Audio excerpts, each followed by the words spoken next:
Good morning दोस्तों। स्वागत है आपका अपने यूट्यूब चैनल स्टडी मटेरियल पे। जैसा कि आप थंबनेल में देख पा रहे होंगे, आज की हमारी क्लास रहने वाली है राजस्थान के भूगोल पर, और ये हमारी आज की पहली क्लास है राजस्थान के भूगोल पे। आज का हमारा टॉपिक रहने वाला है राजस्थान की स्थिति। तो चलिए शुरू करते हैं आज की क्लास को। सबसे पहले हम देखते हैं कि राजस्थान की स्थिति विश्व या ग्लोब के सापेक्ष। तो हम देखते हैं, ये हमारा ग्लोब है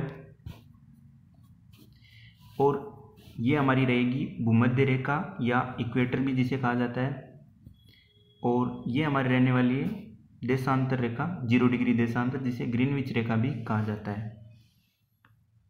अब हम बात करते हैं कि जो भूमध्य रेखा से उत्तर की दिशा में है वो हमारा उत्तरी गोलार्ध है, और भूमध्य रेखा से दक्षिण में है दक्षिणी गोलार्ध।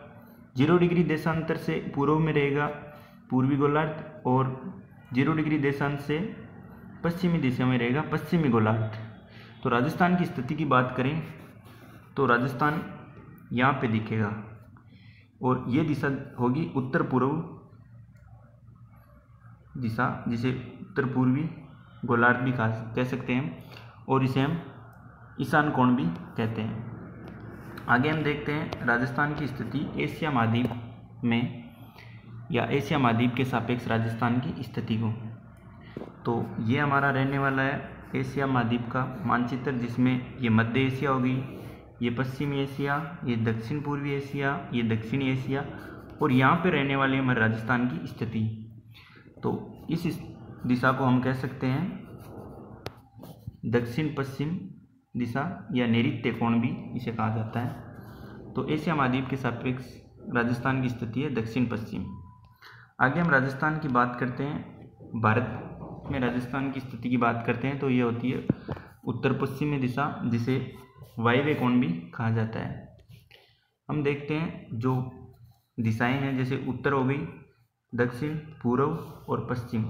अब जैसे बात करें उत्तर पूर्व दिशा, जिसे ईशान कोण भी कहा जाता है, और राजस्थान की स्थिति विश्व में ईशान कोण के सापेक्ष है।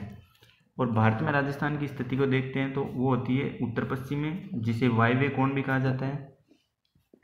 और एशिया में राजस्थान की स्थिति है दक्षिण पश्चिम में, जिसे नैऋत्य कोण भी कहा जाता है। और चौथा कोण बचा है आग्नेय कोण,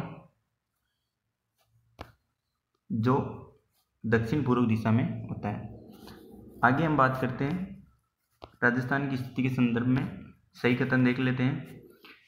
जैसे उत्तर पूर्व ईशान कोण, ये राजस्थान की विश्व या ग्लोब के सापेक्ष स्थिति हो गई, और दक्षिण पश्चिम वायव्य कोण ये राजस्थान की होगी, दक्षिण पश्चिम नैऋत्य कोण राजस्थान की स्थिति होगी एशिया के सापेक्ष, और उत्तर पश्चिम वायव्य कोण में राजस्थान की स्थिति होगी इंडिया के सापेक्ष। तो हमारा यहाँ पे ऑप्शन नंबर बी सही होगा। आगे हम देखते हैं सूर्य के सापेक्ष। तो सूर्य के सापेक्ष देखते हैं, ये हमारा ग्लोब हो गया। ग्लोब में जब सूर्य भूमध्य रेखा पर सीधा चमकता है, भूमध्य रेखा यानी 0 डिग्री अक्षांश, जिसे इक्वेटर भी कहा जाता है, भूमध्य रेखा पर उच्च तापमान, उच्च वर्षा और उष्णकटिबंधीय सदाबहार वन पाए जाते हैं।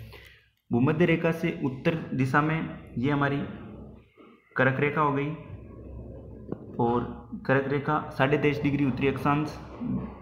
भूमध्य रेखा से दक्षिण तरफ दक्षिण दिशा में 23.5 डिग्री दक्षिण अक्षांश में ये हमारी हो गई मकर रेखा।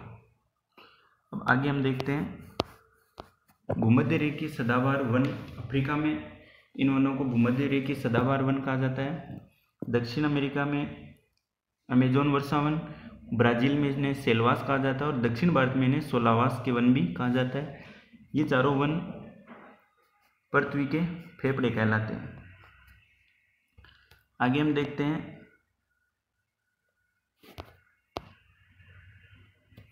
सूर्य के सापेक्ष। जैसे जब सूर्य भूमध्य रेखा पर सीधा चमकता है तो दिन और रात की अवधि बराबर होती है, और जब सूर्य कर्क रेखा पर सीधा चमकता है तो इसे कर्क संक्रांति भी कहा जाता है। और ये स्थिति आती है 21 जून को जब सूर्य मकर रेखा पर सीधा चमकता है तो इसे मकर संक्रांति कहते हैं, और ये स्थिति होती है 22 दिसंबर को।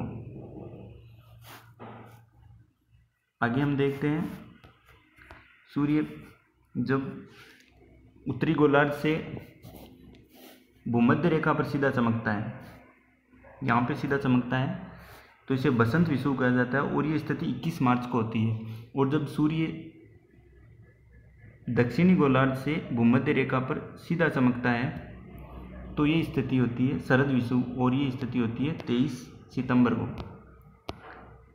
राजस्थान में 21 जून को सबसे बड़ा दिन और सबसे छोटी रात होती है, और 22 दिसंबर को राजस्थान में सबसे छोटा दिन और सबसे बड़ी रात होती है। यदि कोई व्यक्ति बांसवाड़ा में खड़ा हो और उसे अपनी परछाई नहीं दिखाई देती, इसका सीधा सा मतलब हो गया कि वो करक संक्रांति का दिन है, यानी कि 21 जून को है। बसंत विषुव को राजस्थान में दिन और रात की अवधि बराबर होती है, और वहीं शरद विषुव को जब दक्षिण गोलार्ध में सूर्य भूमध्य रेखा पर सीधा चमकता है। अब राजस्थान की विस्तार की बात करते हैं। राजस्थान का विस्तार अक्षांशीय दृष्टि और देशांतरीय दृष्टि से हम देखते हैं। पहले अक्षांशीय दृष्टि से,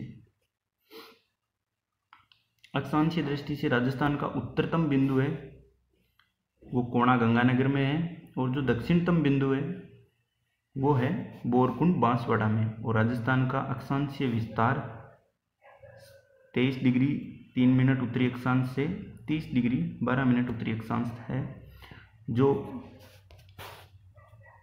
किलोमीटर में 826 किलोमीटर, और अक्षांशीय दृष्टि से देखें तो 7 डिग्री और 9 मिनट अक्षांश है। अब राजस्थान की हम चौड़ाई की बात करें तो राजस्थान का पश्चिमतम बिंदु होगा कटरा जैसलमेर, और पूर्वी बिंदु होगा राजस्थान का सिलाना धौलपुर में। और राजस्थान की हम देशांतरीय दृष्टि से बात करें तो 69 डिग्री 30 मिनट पूर्वी देशांतर से 78 डिग्री 17 मिनट तक ये राजस्थान की देशांतरीय विस्तार है राजस्थान का। और हम बात करें तो अगर देशांतरीय विस्तार तो ये राजस्थान का है 8 डिग्री और 46 मिनट, और किलोमीटर में अगर बात करें तो 869 किलोमीटर राजस्थान में की चौड़ाई 869 किलोमीटर देखने को मिलेगी। ये क्वेश्चन है जो आप देख सकते हैं। ए ऑप्शन है जिसमें कोणा गंगानगर 30 डिग्री 12 मिनट उत्तरी अक्षांश दिया हुआ है, बोरकुंड बांसवाड़ा में 23 डिग्री 3 मिनट उत्तरी अक्षांश दिया हुआ है, सिलाना धौलपुर में 78 डिग्री 17 मिनट पूर्वी देशांतर दिया गया है, और कटरा जैसलमेर में 69 डिग्री 30 मिनट पश्चिमी देशांतर दिया गया है। तो यहाँ पे ऑप्शन ए सही है, बी भी सही है और सी भी सही है, लेकिन डी में आप देखेंगे कि यहाँ पे पश्चिमी देशांतर लिखा हुआ है, जबकि ये पूर्वी देशांतर है। तो दोस्तों आज की हमारी ये क्लास यहीं समाप्त होती है। आगे आप हमें बता सकते हैं कि हमारी ये क्लास कैसी लगी। आप हमारे यूट्यूब चैनल को सब्सक्राइब करना ना भूलें, और टेलीग्राम चैनल से अभी तक नहीं जुड़े हैं तो वहाँ पे भी आप हमसे जुड़ सकते हैं। धन्यवाद।